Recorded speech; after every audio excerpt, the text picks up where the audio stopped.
네, 오늘은 여러분들과 함께 가치 투자의 두 번째 시간을 한번 가지려고 하는데요. 지난 시간에 우리가 공부했던 것들 한번 복습을 잠깐 해보도록 하겠습니다. 지난 시간에 우리가 첫 번째로 얘기했던 게 PBR이라는 거에 대해서 얘기를 했는데요. PBR은 Price to Value Ratio라고 하죠. 그래서 실제 장부상 가치, 이게 재무 상태표에 나와 있는 장부상 가치하고 시장 가치하고의 차이를 나타내는데, 시장 가치가 장부상 가치보다 높은 게 좋은가요? 낮은 게 좋은가요? 투자한 사람 입장에서는 낮은 게 좋죠. 예, 맞아요. 시장 가치가 장부상 가치보다 낮으면 좋은 거죠. 그래서 내가 살 때 기본적으로 시장에서 1,000억 원에 거래되는 회사를 장부를 봤더니 3,000억이더라. 그러니까 부채에서 자산을 뺀 자본을 봤더니 3,000억이더라. 그러면은 약 0.33배 정도의 PBR이라는 숫자가 나오거든요. PBR이라는 숫자가 작으면 작을수록 좋다.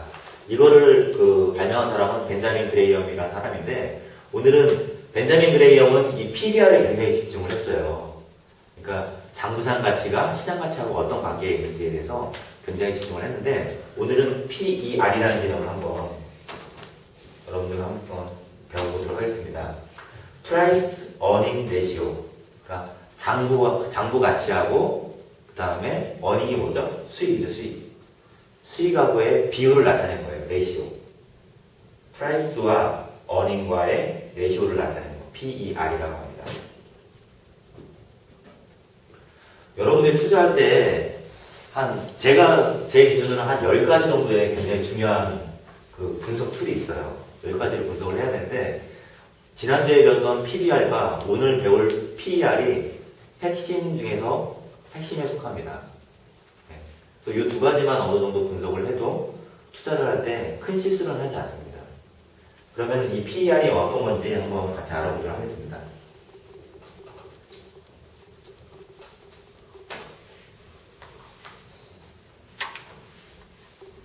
우리나라에도 가치 투자가로 유명하신 분들이 있는데, 이채원 씨라는 사람은 한국투자증권에서 활동을 하고 있거든요. 그분은 PBR 중심의 가치 투자를 하고 있어요. 그래서 한국투자 10년 가치 투자 펀드가 있어요. 그 펀드에 가입을 하면은 굉장히 보수적으로 투자를 한다는 걸 알 수 있어요. 그러니까 내가 굳이 투자할 게 힘들겠다 그러면은 한국투자증권 10년 그 펀드에 가입하시면은 그래서 안정적인 수익을 가져갈 수 있다라고 생각을 할 수 있고요.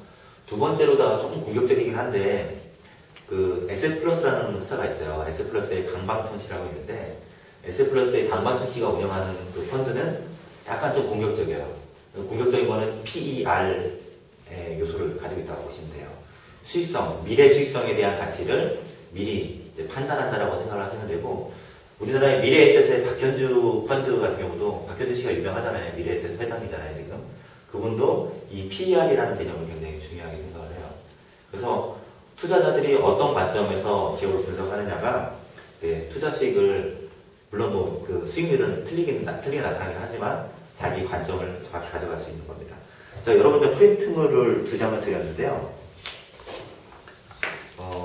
아트라스 BX하고 테라 리소스하고 에이스 침대라는 세 개 회사에 대한 내용이 있습니다. 일단 아트라스 BX를 한번 볼까요? 지금 시가총액이 1912억입니다. 지금 바로 제가 찍어보고 나온 거예요.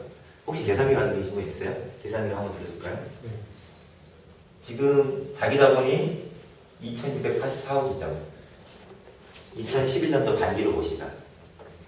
그죠? 자기 자본. 이게 뭐라고 했죠? 시가총액을 자기 자본으로 나누면 뭐가 나온다 그랬죠?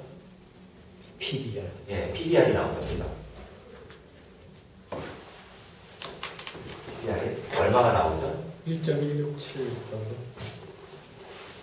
1.167이요? 안 나올 것 같은데요? 거꾸로 나오지 않나요? 거꾸로 맞죠. 네. 0.85. 0.85죠. 그래서 산수를 틀리셨습니다. 자, 그러면 이제 펄을 한번 볼까요? 펄을 계산하는 방법은 최근 4분기의 순이익을 시가총액으로 나누는 거예요. 1912억 원 시가총액을 최근 4분기 순이익으로 나누면 돼요. 근데 최근 4분기 순이익을 나누려면 전년도 3, 4분기, 4, 4분기, 올해연도 1, 4분기, 2, 4분기 이렇게 계산해야 되잖아요. 근데 그렇게 계산하지 않고 오늘은 그냥 2010년도 기준으로 계산을 해볼게요. 2010년도 순이익이 얼마가 나왔죠? 550. 예, 558억 나왔어요. 그럼 이렇게 하면 얼마가 나오죠? 퍼가 얼마 나오죠? 3.4. 3.4요. 이 회사는 3.4년만 있으면 시가총액만큼의 순이익을 낼 수 있어요. 그쵸? 3.4년만 있으면 들어오셔도 됩니다. 시가총액의 순이익을 낼 수가 있어요. 그러면은 여기도 보면 허가 높은 게 좋을까요? 낮은 게 좋을까요? 낮은 게 좋죠. 아니지도 3.4는 높은 게 좋죠. 높은 게 좋을까요? 투자할 때는 낮은 게 좋죠. 낮은 게 좋거든요. 낮은 게. 빨리 돌아오니까. 네, 맞아요. 이게 이제 ROI라는 개념이라고 하는데 Return on Investment 해갖고 내가 투자한 돈이 얼마만큼 빨리 회수될 것인가. 네?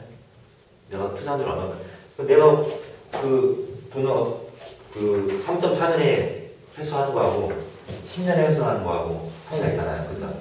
10년에 회수하려면 얼마 해야 돼요? 191억 원이어야 되겠죠. 순이익이. 그죠? 191억 원은 한 푼도 안 쓰고 꾸준히 모으면 10년이면 회수할 수 있겠죠. 그죠? 순이익이 191억 원이 계속 해마다 똑같다. 근데 558억 원은 굉장히 좋은 순이익이에요. 이 회사를 잘 보시면 2006년도에 하고 2010년도하고 보면 매출액이 2배가 증가했고요. 영업이익은 몇 배가 증가했죠? 한 60배 증가했나요? 네, 엄청나네. 순이익도 엄청나게 증가를 했죠. 이 회사는 아차스 베이스가 뭐 하는 회사인지 아세요 혹시? 배터리 만드는 회사예요.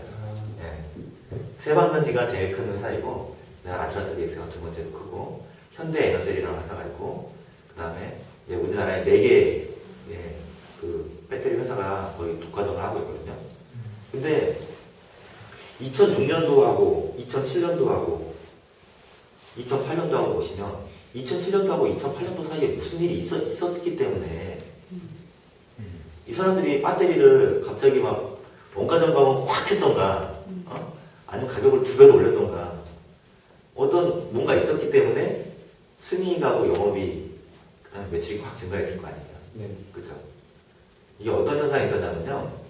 중국에서 우리나라 배터리는 이제 완전히 밀폐되어 있는 무보수형 배터리예요.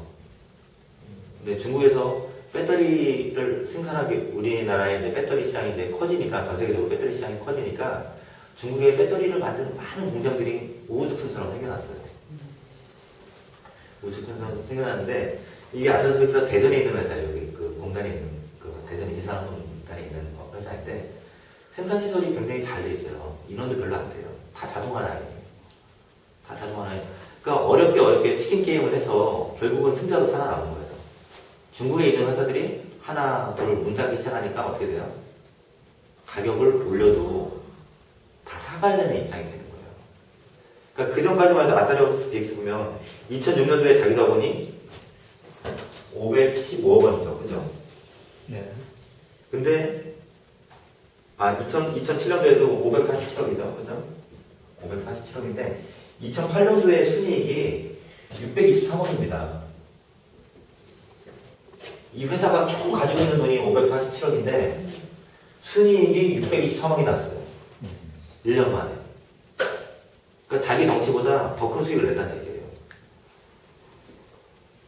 만약에 이 포인트점을 찾는 사람이 있다면 놀랄 일이죠. 이건 놀랄 일이죠. 그죠? 제가 이 포인트를 찾았어요. 2008년도에 이 회사가 분기 실적이 나왔을 때 굉장히 높아진 걸 확인했어요. 그 다음 분기도 확인해 보니까 또 올라가고 있어요. 그러니까 이게 왜 어떻게 된 걸까? 경쟁 회사들 다 봐야 되잖아요. 세방건지를 보니까 똑같은 현상이 나타나는 거예요. 뭔가 구조조정이 됐구나라는 것을 이제 인식하게 된 거죠. 그래서 그 회사에 전화도 해보고 이게 어떻게 된 겁니까? 라고 하니까 이런 배경들을 설명을 해주는 거예요. 그래서 이제 자동차용 배터리 회사가 구조조정이 완전히 종결되었구나. 이제 가격 싸움이 아니라 이제는 생산성 싸움으로 다 돌아갔구나. 이걸 확인하는 포인트가 되는 거예요. 여러분들이 2007년도까지는 이 회사는 전혀 매력이 없는 회사예요. 근데 2008년도로 넘어가면서 이 회사는 꼭 가져야만 되는 회사로 바뀌어버렸어요. 지금도 마찬가지예요. 지금 보시면 지금 기준이 보면은 장부상 가치보다도 적고 558억이면 이 회사가 1년에 거의 400억, 500억 이상의 순이익을 낸다는 얘기인데 이 정도 기준으로 보면은 말도 안 되는 수치거든요. 이게 굉장히 좋은 수치죠. 이거는 여러분들이 꼭 사야 되는 회사죠. 근데 이 펄하는 기준, PBR이라는 기준과 펄하는 기준을 봤을 때 저는 굉장히 보수적인 성향인데 PBR을 1로 봐요. 이거는 PBR이 1이면은 어느 정도 괜찮은 회사다. 투자할 때 투자하기 좋은 회사다. 근데 가장 높게 주는 회사는 2까지는 줘요. 2까지. 뭐냐면 이런 회사들 같은 경우 있잖아요. 예를 들어서 500억인데 순이익이 558억인데 이 회사가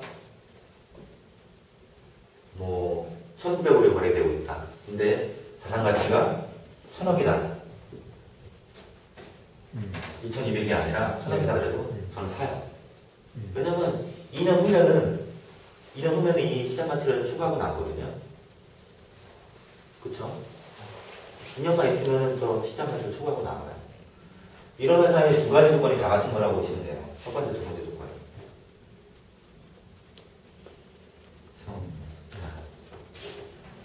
그러면은 펀은 얼마 정도의 수치를 주는 게 좋을까요? 펀은 어느 정도까지 주는 게 좋을까요? 수익성은 내가 얼마 정도까지 순이익에서 몇 배까지 줘야지 시장 가치를 창출하는 게 좋을까요? 한 2나 3 정도 되면 딱 좋겠네. 2년, 2년이나 3년마다 매번 그 원금을 해서 하는 거. 그럼 대박이죠, 대박. 네, 정말 대박이다. 이것도 지금 거의 대박 기술이거든요. 네. 완전 대박이죠. 근데 보통은 10년을 봐요. 10년. 네. 그러니까 이 회사는 지금 시장 가치가 5,580억 정도에는 거래가 돼야지 정상이라고 보면 되죠. 네. 그러면은 PBR로 봐도 2배이고 퍼로 보면은 10배가 되는 거죠. 그죠? 우리나라 평균표가 지금 한 8.3 정도 되는 걸 알고 있거든요. 8.3배. 그러니까 그 순이익에서 8.3년이 걸리면 모든 게 그 시장 가치를 다 회복한다라고 보는 거예요. 근데 이건 우리나라 기준이고 미국 기준을 보면 거의 10에서 12 정도 돼요. 저 우리나라가 전혀 디스카운트 받을 이유가 전혀 없다고 생각하거든요.